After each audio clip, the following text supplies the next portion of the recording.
शिक्षण प्रक्रिया के क्षेत्र में गृह कार्य का स्वरूप निर्धारण करना आवश्यक ही नहीं अनिवार्य भी है। ये तो विद्यार्थियों के अधिगम संप्राप्ति का प्रमुख आधार है। परीक्षण के पश्चात ही ये जाना जा सकता है कि बच्चों ने गद्य, पद्य, व्याकरण आदि में क्या क्या सीखा है एवं उनका अधिगम अनुभव किस स्तर का है। हिंदी शिक्षण को सुनियोजित एवं प्रभावशाली बनाने में विभिन्न कक्षा शिक्षण प्रक्रियाओं के साथ साथ उपयुक्त गृह कार्य की भी प्रमुख भूमिका होती है।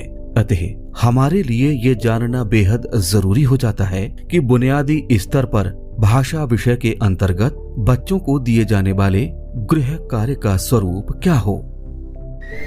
गुड मॉर्निंग बच्चों। Good morning ma'am. कैसे हैं आप सब? अच्छे। आपने कल हमारे साथ क्या पढ़ा था? अपने परिवार के बारे में। अपने अपने परिवार के बारे में। ठीक, हमने जाना था कि हमारे परिवार किस तरह के होते हैं और परिवार में कौन कौन होता है। छोटे परिवार में कौन कौन होता है और बड़े परिवार में कौन कौन होता है। ठीक है। और लास्ट में हमने आपको एक गृह कार्य दिया था कि आपको अपने घर के एक एक सदस्य से ये पता करके आना है कि उसको क्या करना पसंद है और क्या करना पसंद नहीं है। तो शुरुआत करते हैं यस। चांदनी से। ठीक है चांदनी, आप बताइए आपके घर में आपने किससे बात की थी पहले? अपने पापा से। अपने पापा से। ठीक है, तो पहले आप बताएंगी पापा को क्या करना पसंद है और उसके बाद बताएंगी क्या करना पसंद नहीं है। तो सब बच्चे सुनेंगे। आप भी सुनो चांदनी जी के घर में पापा को क्या पसंद है क्या नहीं पसंद है। हाँ जी बताइए। मैम जी, हमारे पापा को आलू गोभी की सब्जी पसंद है और हमारे पापा को बाहर घूमना पसंद है। तो चांदनी दीदी ने बताया उनके पापा को आलू गोभी की सब्जी पसंद है और बाहर घूमना पसंद नहीं है। इस प्रकार हम कह सकते हैं कि गृह कार्य का स्वरूप सिर्फ लिखित होना अनिवार्य नहीं है, अपितु हम बच्चों को उनके पठन पाठन से इतर विद्यालय से बाहर पाठ सहगामी क्रियाकलापों के रूप में जो भी कार्य देते हैं वो गृह कार्य की श्रेणी में आता है। आइए चर्चा करते हैं कि गृह कार्य किन किन रूपों में दिया जा सकता है। गृह कार्य लिखित और मौखिक दोनों प्रकार से दिया जा सकता है। बच्चों को उनके स्तर के अनुसार प्रोजेक्ट कार्य भी दिया जा सकता है। किसी पाठ्य बिंदु पर परस्पर चिंतन और विचार विमर्श करते हुए निष्कर्ष तक जाने हेतु बच्चों को छोटे बड़े समूहों में भी गृह कार्य दिया जा सकता है। बच्चे अपने परिवेश में मौजूद संसाधनों का अवलोकन करते हुए उनके विषय में जानकारी जुटाएं और विद्यालय में आकर उन पर चर्चा करें। इस प्रकार का रचनात्मक कार्य भी गृह कार्य के रूप में दिया जा सकता है। एक कक्षा में चलते हैं जहां शिक्षिका बच्चों को भाषा शिक्षण के उपरांत भाषा विकास को ध्यान में रखते हुए गृह कार्य दे रही हैं। तो बच्चों, हमने अभी वर्णमाला सीखी। वर्णमाला में हमने ये भी सीखा, ये भी जाना कि हमारे जो नाम का पहला वर्ण है वो क्या है ना। हम सभी ने ये सीखा, जैसे नव्या का पहला वर्ण था ना, इसी तरह से स्वाति का जो पहला वर्ण था नाम का वो क्या था? सा। अब हम गृह कार्य में क्या करेंगे कि हम अपने घर के आसपास में जो भी वस्तुएं हैं वो हम देख के आएंगे, उनके नाम बताएंगे। जैसे मान लीजिए हम घर पर जाते हैं तो हम घर में रात में किस पर सोते हैं? स्वाति बेटे किस पर सोते हैं? खाट पर सोते हैं। Very good. और आप किस पर सोते हैं बेटा? बेड पर सोते हैं। आजकल तो मौसम कैसा हो रहा है? ठंडा। तो ठंडे मौसम में हम क्या चीजें रात में उठते समय प्रयोग करते हैं? कंबल। अब आपने जितनी भी चीजें बताई है ना, मैं अभी इसको ब्लैक बोर्ड पर लिख कर बताऊंगी। ठीक है स्वाति? जैसे स्वाति ने बताया कि हम खाट पर सोते हैं। ठीक है, खाट। ठीक है, खाट बोलो, खाट। ठीक है, फिर इसके बाद में आपने बताया बेटा कि हम किस पर सोते हैं? बेड पर। ठीक है, फिर आपने बताया कि हम क्या ओढ़ते हैं? कंबल। बहुत ही अच्छा, शाबाश बच्चों। अब इसमें जो इन सब का जो प्रथम वर्ण है, खाट का प्रथम जो वर्ण है वो क्या है? ख। क्या है? ख। बहुत अच्छा। बेड का जो प्रथम वर्ण है वो क्या है? ग। Very good. और कंबल का जो प्रथम वर्ण है वो क्या है? बहुत अच्छा, ये है सा। और बर्फी में ये जो पहला वर्ण है वो क्या है? क्या है? यहाँ यहाँ कहाँ? यहाँ कहाँ बताओ? एक बच्चा पीछे से, नव्या आओ पीछे से, तो बताओ कहाँ पर है? ये लो, गोला करो इस पर, बाय आओ। हाँ ठीक है, वो ढूंढने दो, दिलावर इसके बाद आप आना। हाँ ये रहा, कोई बात नहीं, आपका हाथ नहीं जा रहा है, मैं लगा देती हूँ। बहुत बढ़िया। और भी कहीं है माँ इसके अलावा जहाँ गोला लगा हो फिर भी आप बता सकते हो? हाँ तो बताओ, कौन बताएगा? आ जाओ, जल्दी से आ जाओ। बहुत बढ़िया, बताओ इसमें कहाँ है? और वह ये बैठ का ये जो पहला वर्ण है वो क्या है?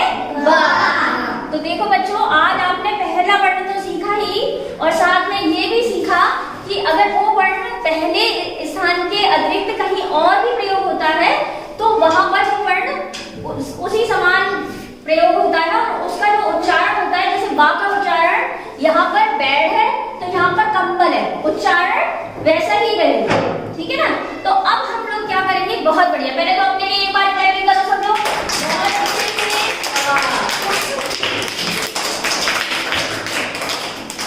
अब आप सभी लोगों को क्या करना है कि आप सभी लोगों को मैं होमवर्क दे रही हूँ। अपने घर पर जब आप रास्ते से घर तक जाएंगे और जब स्कूल आएंगे, अपने पापा को देखेंगे, मम्मी को देखेंगे, और ये देखेंगे कि वो लोग क्या क्या काम कर रहे हैं, और हम उसी में से कुछ शब्द आपसे पूछेंगे कि आपने क्या देखा, या आपको स्कूल से घर जाते समय कितने पौधे दिखाई दिए। इस कक्षा कक्ष के उदाहरण को दिखाने का तात्पर्य ये था कि हम सभी बच्चे को रुचिकर ढंग से बिना जताए या बिना उन पर बोझ डाले भी ज्ञान दे सकते हैं।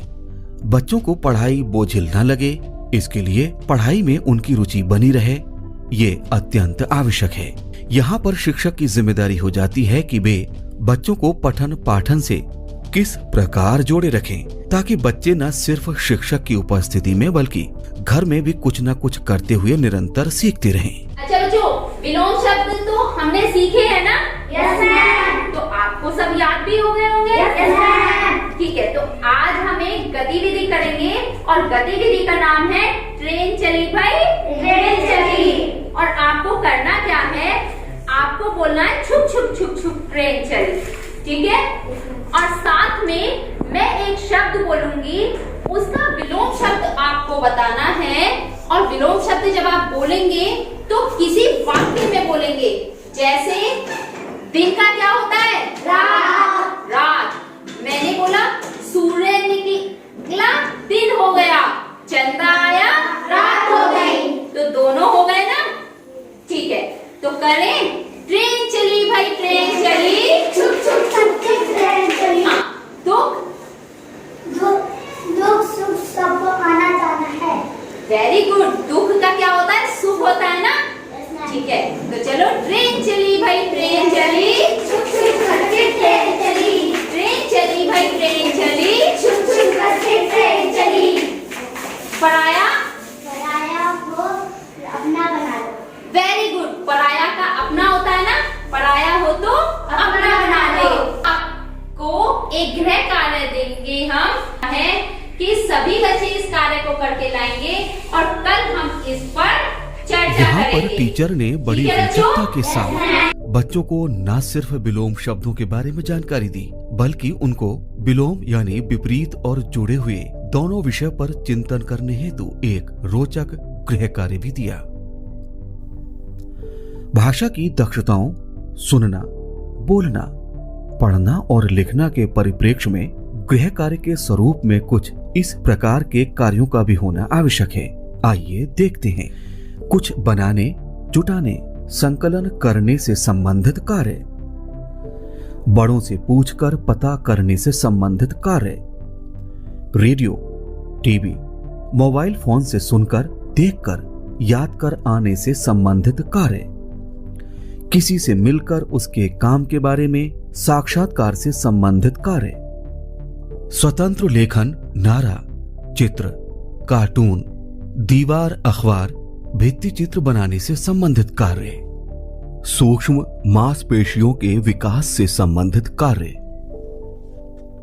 दैनिक जीवन में घट रही प्रक्रियाओं को जानकर उनका वर्णन करने से संबंधित कार्य, बच्चों के घर परिवार के सदस्यों की दिनचर्या, उनके कामकाज से संबंधित कार्य, हाट बाजारों में त्योहारों आयोजनों से संबंधित कार्य, नाटक, अभिनय, रोल प्ले से संबंधित कार्य, पाठ्य पुस्तक और कार्य पुस्तिका से संबंधित कार्य, बच्चों की विभिन्न परिस्थितियों से संबंधित कार्य। आइए समझते हैं कि गृह कार्य की कक्षा में प्रस्तुति और फीडबैक प्रोत्साहन के लिए हमें क्या क्या तरीके अपनाना लाभकारी होगा। बच्चों को गृह कार्य करने के लिए हमेशा प्रेरित करते रहें। साथ ही गृह कार्य करने वाले बच्चों का प्रोत्साहन करना बिल्कुल ना भूलें। फिर देखना होगा कि किया गया गृह कार्य सही है अथवा गलत। यदि हम बच्चे द्वारा की गई गलतियों पर उसे डांटने के बजाय धैर्य और प्रोत्साहन के साथ की गई त्रुटियों को बताएंगे तो बच्चों में अवश्य दोबारा अच्छा करने एवं सही प्रदर्शन करने की इच्छा का विकास होगा। इसके साथ ही गृह कार्य क्यों दिया गया, इस पर भी एक संक्षिप्त परिचर्चा कक्षा में अवश्य करें, जिससे बच्चे संबंधित लर्निंग आउटकम को समझ सकें, जिसके लिए विशेषकर गृह कार्य दिया गया था।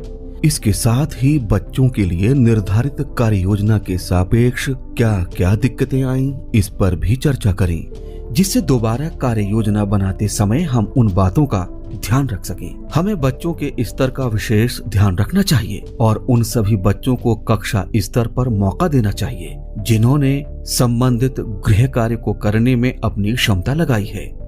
समय समय पर प्रोत्साहन मिलता है तो कार्य करने और कार्य को बेहतर करने की क्षमता का स्वयं विकास होता है। इस प्रकार हमने जाना कि बच्चों के गृह कार्य का स्वरूप जितना रोचक, आनंददायी और बच्चों को रचनात्मक सक्रियता देने वाला होगा, उसके परिणाम उतने ही प्रभावशाली होंगे। अतः शिक्षण योजना निर्धारित करते समय इस बात पर विशेष ध्यान देने की आवश्यकता है कि गृह कार्य नीरस, बोझिल और दुरूह न हो, बल्कि बच्चों में रचनात्मक सक्रियता को बढ़ावा देने वाला हो।